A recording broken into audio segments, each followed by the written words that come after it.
Hello, my friends. So many of you have requested a hair color, how I do my roots video. So I thought I'd do that for you this morning. And I've already used, and I've got another little thing. I've already used my skincare, which is my Nira, as you well know, and my Elfrida Organics, which has helped me do the Benjamin Button number, aging backwards a little. Not totally backwards yet, but we're getting there. Anyway, today I'm going to pin my hair up, and my hair is getting very, very thin with age. As you can see my scalp.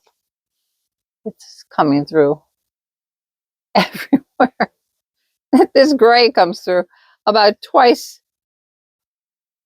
I have to do my hair about every two weeks probably, because the gray is coming through so rapidly. I'll be 76 in 2 months. It's just getting thinner and thinner. But everyone's asked, and I always use just this because I have to buy this so often. I'm definitely not rich. So this is very inexpensive. This is like $3. I'm not sponsored by anybody or affiliated with anything. It's just what I use. This one's the medium brown. Sometimes he gets me the light ash brown, my son. And I'm so cheap. Half the time I don't know, how much we're going to need. But I just use maybe 2 teaspoons of the developer. Well, we're going to do 3 because, we're going to do 3. 3 teaspoons of the developer, and I save the rest for the next trip, which is 2 weeks from now again. So 1 bottle will run me a month. So we're going to put 2 teaspoons of the cream developer. In a crummy bowl that I have here. I would never ever use again. I only use this bowl for hair coloring.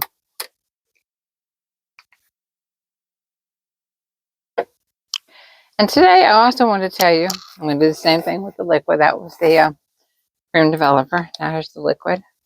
I hate to get the squeeze tube ones. Sometimes my son will buy me a squeeze. Okay. That's what your brain does to you. But I hate to get the squeezy tube ones because you really don't know how much you're getting out of the developer, because it's in a tube too sometimes, and the makeup. So you don't know if they're even Steven. It's supposed to be even. 3 teaspoons of this. You know what? I didn't bring gloves. Oh, I hope there's some in there. Half the time I don't use the gloves. Unless I'm going to do a YouTube video, because nobody sees my fingernails.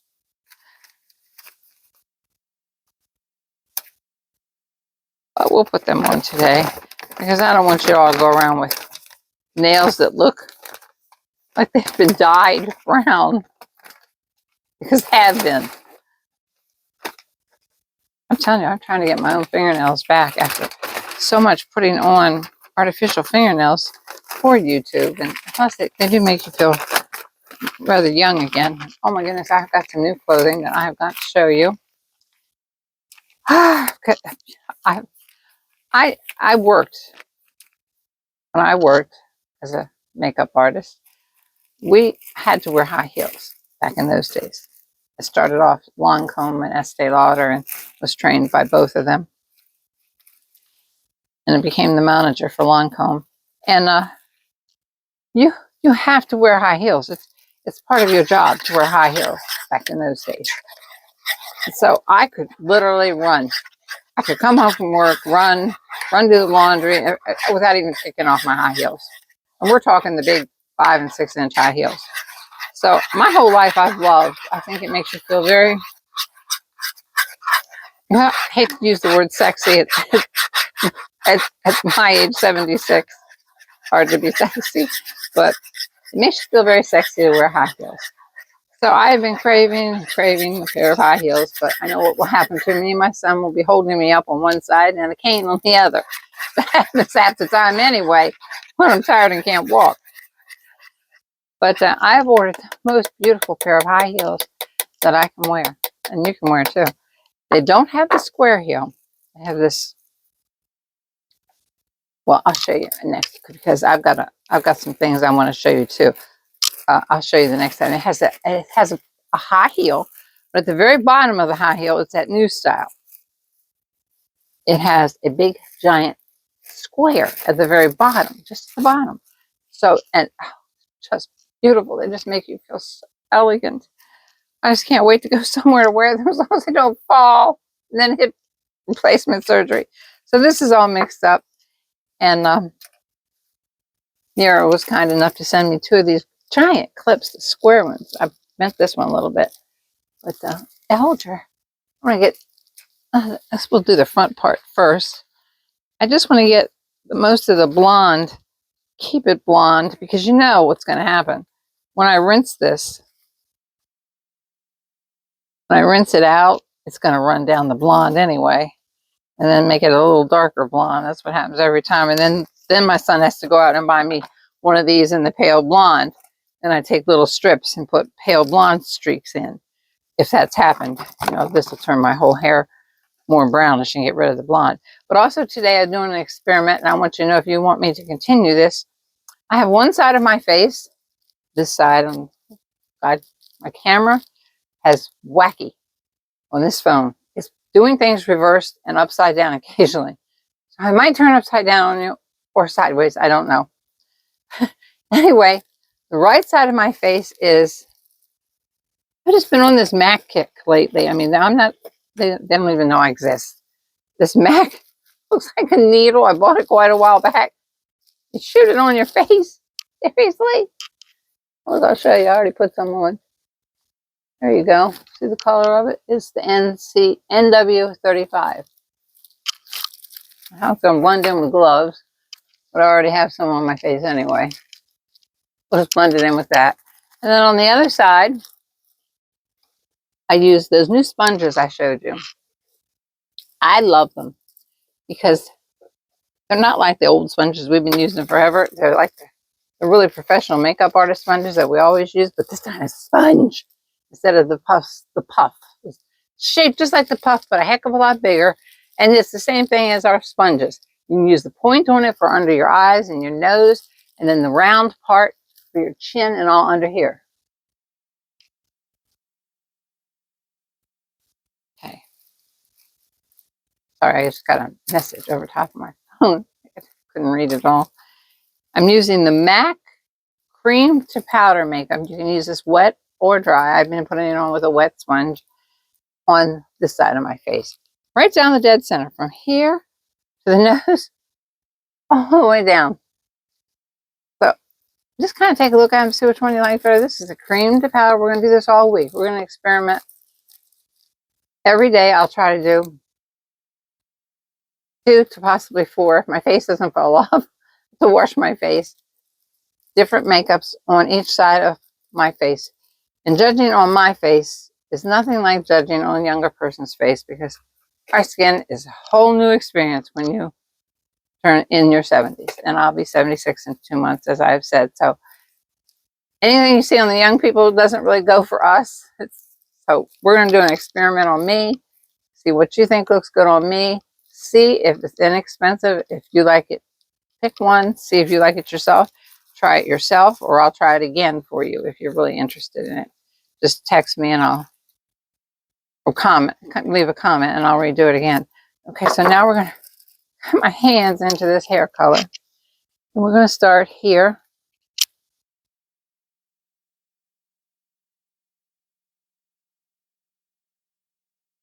Another message came across. I'm so sorry. Let's try not to get the blonde part of these. Actually, I didn't cut these bangs. I think they're cutting themselves at a certain age. Just trying to get the roots everywhere. I don't think we're going to have enough. There's just so many roots. See how recessed your hair gets back when you get older too? Everything happens to you when you get older. Everything hurts. Skin falls apart. You really go crazy when your face falls apart. It's bad enough your health falls apart. And I can't even go back outside. Like I told you, my other son, bought me a treadmill. I can't go out there and use it because there's feral kittens out there that are adorable. I run out and feed them. So does my son. But in this area, we do have rabies outbreaks. And I can't afford to get scratched, or I can't, and they won't let it near me. They won't come near enough to me for me to pick them up with gloves and see if I could find a home for them. So, but my back porch has got furniture, so they're living under the furniture and on top of the furniture. But I had to block off one whole side where my treadmill is, so I can't get over there and use my treadmill because I don't know if they'll jump out at me and scratch my leg, then be back to the hospital for, I don't want to get rabies shots. Because even though they're kittens, and most likely chances are, in fact, my goodness, when I owned my home with my husband, the cat had kittens in our shed. When we brought them all in and found homes for all of them, but now you have to take them to get their shots, but I can't capture them to get their shots. And I do have a 22-year-old cat that I had to keep in the house because he can't go out now because of those kittens. Because he's an old tomcat. He's a fighter. And I'm so afraid he'll start a fight with those kittens. And he's had all his rabies shots and all, but I don't want him hurt. He's so frail. At 22, 21, 22 years old. You see, I'm trying to avoid. I hope I got into their good. You know, that 3 was not enough. We're going to have to use another teaspoon. Because I can see I missed a lot of gray. But I wish some of you lived close to me. Wear great big gloves. And I would run an ad, but I would have to get their shots for them first, which would mean I'll either get scratched or bitten probably. Because I don't have gloves long enough. I don't want to call the Humane Society because I've heard so much about, I hope it's not true. I mean, the Humane Society would have to live with us for a few days to catch one of them anyway. So that doesn't make sense. Unless I could get them in a cage, and then that's when I risk getting scratched or bitten because they're terrified of humans. Their mothers abandoned them. But even if I could call the Humane Society, I'm a little afraid that somebody said they put cats down immediately. So I'm like, oh, I don't want to do that to them either. So I told my son, let's just go out. My dog hates them. He wants them as a meal. So it's destroying Hugo's life because that's his only way. We can't let him out in the front yard because we're 1 acre back from the most major highway you've ever seen. It's like Route 50. It's got 4 lanes going this side, a big island, 4 lanes going that way. That's why the ambulance missed my house. And they had to travel down, all the way down, make a U-turn, come back 4 lanes back on this way, go back that way, make a U-turn, and then come back in, and then roll into my driveway. That's how long it took the ambulance to get here because of the major traffic out there. So Hugo could never get loose in the front yard. He did one time when he was a puppy, and my son ran out in the highway. Thousands of cars were slamming on brakes. He risked his own life to save Hugo. So I can't let him out front. That's not fenced. You couldn't possibly fence that 1 acre anyway, because you wouldn't be able to get in from the street. So, and you have to be rich to afford a fence that day. So I can only let him out back that's fenced, and the back door, and that's where the cats are living, on the back porch. So we're gonna have to use another teaspoon. It's just torturing him to death. It's making me a nervous wreck because I don't want to see Hugo tortured. And then he gets mad at me when he sees me feeding those cats.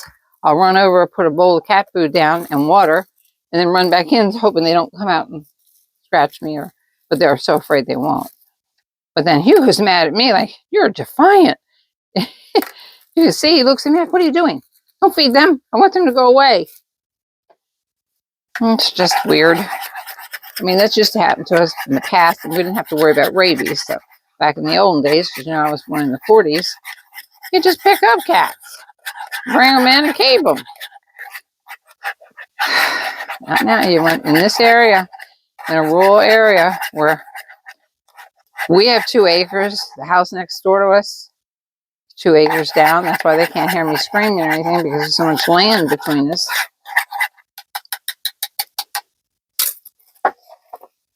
Now what I did to the back. Maybe we just won't look at the back.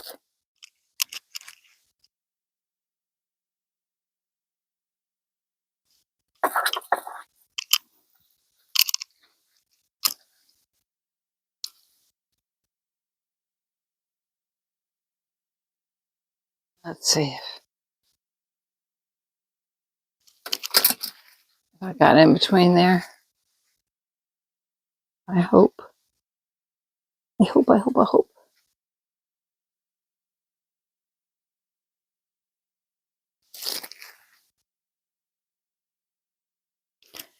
Probably missing some spots because you can't see back there.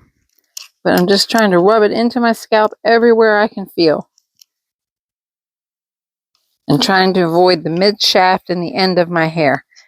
Now I'm going to let this stay on for about 40 minutes. And then tomorrow, got down on my head here. Tomorrow we'll, oh boy, I got my bangs, it looks like. Let's put a cap on that. A little bit more. There. Let it be dark. Tomorrow we'll do the split face again. This is MAC liquid. This is the MAC cream to powder. We'll do that again tomorrow.